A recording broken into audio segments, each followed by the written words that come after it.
The rake एक hairless creature जो कि आधा ह्यूमन और आधा डॉग दिखता है, जिसको इतिहास में कई लोगों ने देखा है। एक इंग्लिश मरीन मैन की डायरी का एक पेज आप अभी अपने स्क्रीन पे देख रहे हो। इसमें उसने एक ऐसे क्रिएचर को डिस्क्राइब किया है जो कि उसके बेडरूम में आया था, जिससे कि ये मरीन मैन पूरी तरह से टेरराइज हो गया था। ये लाइंस उसके डायरी में पाया गया था साल 1691 के समय। 1880 के समय एक स्पेनिश नेविगेटर ने कुछ डिस्क्राइब किया।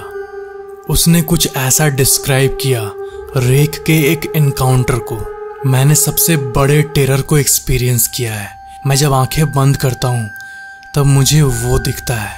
1880 से साल 2003 में आते हैं। रेक जो कि सिर्फ कहानियों का एक कैरेक्टर माना जाता था, उसकी साइटिंग इतने सालों में पहली बार हुआ और ये बातें न्यूज में भी आई। और इससे जो लोग पास्ट में रेक का एक्सपीरियंस किए थे वो लोग एक्टिवली इंटरनेट पे अपनी सच्ची कहानियों को पोस्ट करने लगे। एंड जिस 1600 के क्रिएचर को लोग भुला दिए थे वो वापस आ चुका था। एक स्टोरी एक औरत ने पोस्ट किया जो कि बहुत ही अनसेटलिंग थी। 4 जुलाई 2003 सू और उसका हस्बैंड बॉब दोनों एक रूम में सोए हुए थे। उसकी बेटी दूसरे रूम में सोई हुई थी। पूरी रात नॉर्मल शांत रात थी रोज की तरह, लेकिन सुबह के 4 बजे सू का नींद खुला और उसने अपने बेड पे अंधेरे में एक क्रिएचर को देखा। अंधेरे में ठीक से विजन क्लियर ना होने के चलते उनको लग रहा था कि ये कोई बड़ा डॉग या ऐसा कोई एनिमल विंडो से घुस गया है घर में। बट जैसे वो थोड़ा मूव किया और खड़ा हुआ तब सू पैनिक हो गई। ऐसा कोई जानवर उसने अपने लाइफ में कभी भी नहीं देखा था। उसने अपने हस्बैंड को तुरंत उठाया और जैसे उसने अपने हस्बैंड को जगाया, रेक दौड़ता हुआ दूसरे कमरे में उसके बेटी के कमरे की तरफ दौड़ने लगा। नीचे वाले हॉल में वो दोनों दौड़ते हुए अपने बेटी के कमरे में गए और जैसे वो पहुंचे उन्होंने देखा वो क्रिएचर एक जगह खड़े होकर उसकी बेटी को स्टेयर कर रहा था, देख रहा था। उसके बाद उसके डैड का आई कांटेक्ट उस क्रिएचर के साथ हुआ और वो अचानक से गेट से बाहर दौड़ते हुए नीचे चला गया और घर से बाहर निकल गया। वो पूरी तरह से डरे हुए थे। क्रिएचर तो चला गया, लेकिन फिर उन्होंने देखा कि उसकी बेटी पे अटैक ऑलरेडी हो चुका है। उसके बॉडी से खून निकल रहा था। जितने देर में सोए और बॉब नीचे आए उतने ही देर में उसके बेटी पर अटैक हो चुका था। उसकी बेटी होपलेस नजर से अपने पेरेंट्स की आंखों में देखी और कहा, मम्मा मम्मा वो रेक है, ही इज द रेक। बेटी को कार में लेके वो दोनों हॉस्पिटल की तरफ बढ़ रहे थे, लेकिन रास्ते में ही अननोन रीजन के चलते डैड ने कार पे से कंट्रोल खो दिया और वो एक तालाब के अंदर जा डूबा।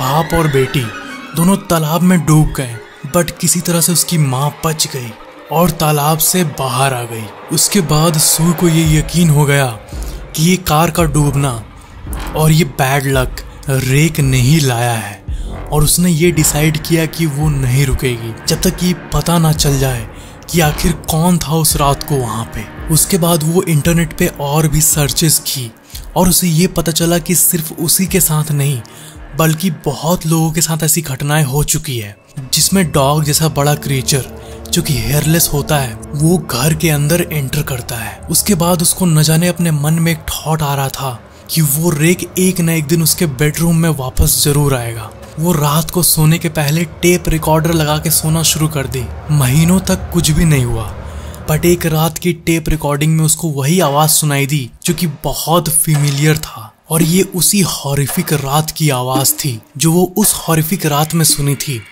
जिस रात उसने अपने पति और बेटी को खोया था। इसका मतलब वो रेक और एक बार बेडरूम में आया था। सो ने रेक को उस रात देखा तो नहीं, लेकिन ऑडियो सुन के यही प्रतीत हो रहा था। उसके बाद से रेक फिर कभी नहीं दिखा, लेकिन वो अपने फैमिली के बर्बाद होने का कारण आज भी रेक को मानती है और आज भी उसके मन में यही दौड़ता है कि कभी रात के बीच में वो अपना आंख खोलेगी और उसे रेक दिखेगा। वो अपने एक्सपीरियंस को इंटरनेट पे शेयर की और बाकी लोगों से यही रिक्वेस्ट की कि अपने घर के खिड़की और दरवाजे हमेशा सोने के पहले 1 टाइम चेक जरूर कर लेना चाहिए, नहीं तो किसी के घर के अंदर ये रेक अगर एंटर कर गया तो वो अपने फैमिली को खो देगा। सू का यही मानना है जितना नुकसान ये क्रीचर उनके फैमिली को किया है उतना ही नुकसान ये आपकी फैमिली को भी कर सकता है। सू का यही मानना है। दुनिया भर में जितने लोग रेक के बारे में स्टोरी शेयर किए हैं उसमें से ज्यादातर लोगों की कहानी भरी हुई है हॉरिफिक इमोशन से। ज्यादातर लोगों ने ये डिस्क्राइब किया है कि एक ह्यूमन लाइक क्रिएचर जिसके धारदार दांत होते हैं, जिसके हेयरलेस मसल से भरा बॉडी होता है, जो कि जानवरों जैसा आवाज निकालता है, जिसके बॉडी का शेप बहुत ही अजीब तरीके से डिस्टॉर्टेड होता है। कुछ लोग ये दावा करते हैं कि जिनके घर में ये आया है वो ज्यादातर ये नोटिस किए हैं कि जैसे इंसान नींद में चला जाता है वैसे ही ये क्रीचर बेड पे बैठकर अपने टारगेट को स्टेयर करता है, और जैसे ही इंसान जग जाता है वो वैसे ही भाग जाता है।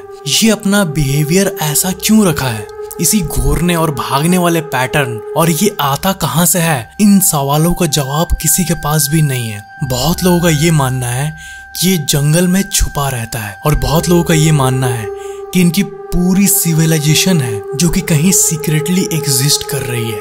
बिगफुट, येटी, मॉथमैन, रेक, ये सब ऐसे क्रीचर्स हैं जिनकी साइटिंग्स तो होती रहती है, बट किसी को नहीं पता कि ये क्रीचर इंसानों से छुपकर क्यों रहते हैं और रेयरली ही इनकी साइटिंग्स क्यों पाई जाती है। क्या इनकी भी अपनी दुनिया है, एक छिपी हुई दुनिया? अपने भारत के अंडमान एंड निकोबार आइलैंड में मौजूद नॉर्थ सेंटिनल आइलैंड के बारे में तो आपने जरूर सुना होगा। यहाँ आज भी इंसानों की ऐसी सभ्यता रहती है जो कि मॉडर्न एज और टेक्नोलॉजी से बिल्कुल अनजान है। ये अपने ही प्रिमिटिव वर्ल्ड में रहते हैं और इसलिए यहाँ जाना प्रोहिबिटेड है, और इन लोगों से कांटेक्ट करना बहुत ही ज्यादा खतरनाक माना जाता है क्योंकि इनके अंदर वायोलेंस और एग्रेशन है, और टेक्नोलॉजी के एरा से कट के प्रिमिटिव एरा के आगे इन्होंने कभी भी देखा ही नहीं है। बिल्कुल वैसी क्या इन जैसे क्रीचर्स का अपना ही हिडन वर्ल्ड है? ऐसा कोई वर्ल्ड लिटरली खोजा तो नहीं गया है, बट थ्योरीज तो यही कहती है, बट इसका डेफिनेट आंसर आज भी किसी को नहीं पता। इस दुनिया में ऐसी कई फैमिलीज भी हैं जिसको रेक सीक्रेटली स्टॉक करता है, ऑब्जर्व करते रहता है, एंड कई लोगों का ये मानना है कि इसके पावर्स की बात करें तो इसमें बहुत ज्यादा स्पीड वाली पावर है। कहा जाता है कि ये 1 से 100 मीटर का डिस्टेंस जस्ट 1 सेकंड में पार कर सकता है जब ये अपने हाईएस्ट स्पीड पे होता है तो। और दूसरी पावर इसकी जो मानी जाती है वो है इमोर्टैलिटी। कहा जाता है कि ये रेक इमोर्टल है। अगर ये एक सिविलाइजेशन है, एक सीक्रेट सिविलाइजेशन, तब इसके जितने भी क्रिएचर्स हैं ये इमोर्टल है। इसके अब घटनाओं के बारे में रिसर्च करोगे तो आपको 2006, 2003, 1964 की भी घटना मिल जाएगी। कुछ तो ऐसी भी अनकन्फर्म्ड घटनाएं हैं जिसमें ये कहा जाता है कि 1964 में एक इंसान ने इसको देखने के बाद आत्महत्या कर लिया था। उसने ऐसा टेरर एक्सपीरियंस किया था इसको देखने के बाद कि वो कह रहा था कि वो इस दुनिया में और एक भी दिन नहीं रह सकता। और रेक से जुड़े अनगिनत कहानियां आपको इंटरनेट पे मिल जाएगी।